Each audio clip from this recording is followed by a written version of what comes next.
जय माता की। माँ दुर्गा के तीसरे रूप को माता चंद्रघंटा के रूप में जाना जाता है। नवरात्रि के तीसरे दिन इन्हीं माता चंद्रघंटा की पूजा की जाती है। इस देवी के मस्तक पर घंटे के आकार का आधा चंद्र है, इसीलिए इस देवी को चंद्रघंटा कहा गया है। इनके शरीर का रंग सोने के समान बहुत चमकीला है। इस देवी के 10 हाथ हैं। वे खड्ग और अन्य अस्त्र शस्त्र से विभूषित हैं। देवी का यह स्वरूप परम शांतिदायक और कल्याणकारी माना गया है। इसलिए कहा जाता है कि हमें निरंतर उनके पवित्र विग्रह को ध्यान में रखकर साधना करनी चाहिए। उनका ध्यान हमारे इहलोक और परलोक दोनों के लिए कल्याणकारी और सद्गति देने वाला है। सिंह पर सवार इस देवी की मुद्रा युद्ध के लिए उद्धत रहने की है। इनके घंटे की भयानक ध्वनि से अत्याचारी दानव, दैत्य और राक्षस कांपते रहते हैं। नवरात्रि में तीसरे दिन माँ चंद्रघंटा की पूजा का बहुत महत्व है। इस देवी की कृपा से साधकों को अलौकिक वस्तुओं के दर्शन होते हैं, दिव्य सुगंधियों का अनुभव होता है और कई तरह की ध्वनियाँ सुनाई देने लगती हैं।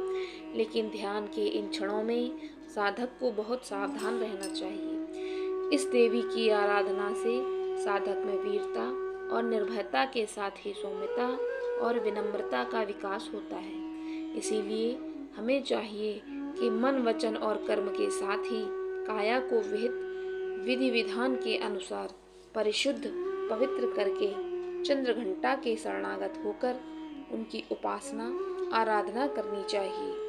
इससे सारे कष्टों से मुक्त होकर सहज ही परम पद के अधिकारी बन सकते हैं। यह देवी कल्याणकारी है। पौराणिक कथा ये है कि एक बार महिषासुर नाम के एक राक्षस ने स्वर्ग पर आक्रमण कर लिया। उसने देवराज इंद्र को युद्ध में हराकर स्वर्गलोक पर विजय प्राप्त कर ली और स्वर्गलोक पर राज करने लगा। युद्ध में हारने के बाद सभी देवता इस समस्या के निदान के लिए त्रिदेवों के पास गए। देवताओं ने भगवान विष्णु, महादेव और ब्रह्मा जी को बताया कि महिषासुर ने इंद्र, चंद्र, सूर्य, वायु और अन्य देवताओं के सभी अधिकार छीन लिए हैं। उन्हें बंदी बनाकर स्वर्गलोक पर कब्जा कर लिया है। महिषासुर के अत्याचार के कारण देवताओं को धरती पर निवास करना पड़ रहा है।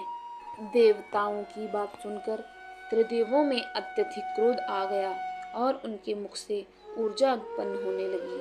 इसके बाद यह ऊर्जा 10 दिशाओं में फैल गई। उसी समय वहाँ देवी चंद्रघंटा ने अवतार लिया। भगवान शिव ने देवी को त्रिशूल, विष्णु जी ने चक्र दिया। इसी तरह अन्य देवताओं ने भी माँ चंद्रघंटा को अस्त्र शस्त्र प्रदान किए। इंद्र ने माँ को अपना वज्र और घंटा प्रदान किया। भगवान सूर्य ने माँ को तेज और तलवार दिए। इसके बाद माँ चंद्रघंटा को सवारी के लिए शेर भी दिया गया।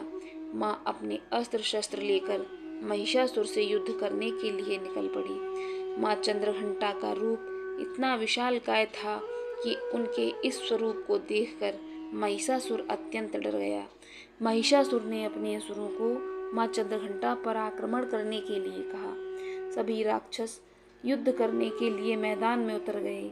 माँ चंद्रघंटा ने सभी राक्षसों का संहार कर दिया।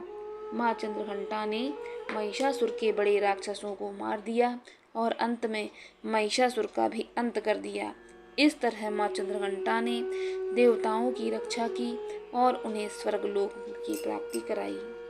माता की पूजा विधि इस प्रकार है। माता की चौकी अथवा माता की प्रतिमा या तस्वीर स्थापित करें। इसके बाद गंगा जल या गोमूत्र से शुद्धिकरण करें।